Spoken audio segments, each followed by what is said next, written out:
Well, while Uber continues to wrestle with high-profile legal and public relations problems, its rival Lyft is quietly making some strategic moves.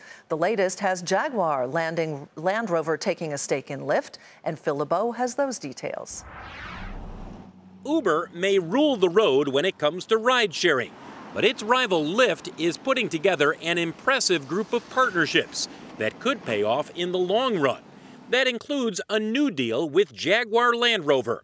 The luxury auto brands are investing $25 million in Lyft and will work with the rideshare company developing mobility services. The deal also calls for Jaguar Land Rover to supply some vehicles to Lyft drivers.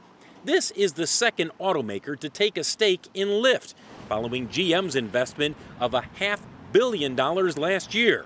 At the time, many thought it would lead to Lyft working almost exclusively with GM.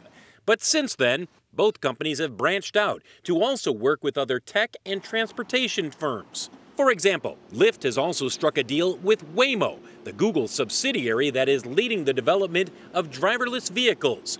And just last week, Lyft announced it's working with the tech firm Nutonomy to test self-driving vehicles with paying customers in Boston later this year.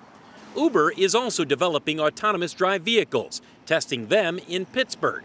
But with the company embroiled in a number of controversies ranging from the culture of the firm to whether or not it's overcharging customers, the time could be ripe for Lyft to gain ground on Uber, especially if one or more of its partnerships takes off and leads the company to greater growth. It's estimated the majority of the rideshare business in the U.S. goes to Uber. Lyft says it has nearly 30% of the market. But as Lyft continues to expand and add new partnerships, it is slowly gaining ground on Uber here in the U.S. LeBeau, Nightly Business Report, Chicago.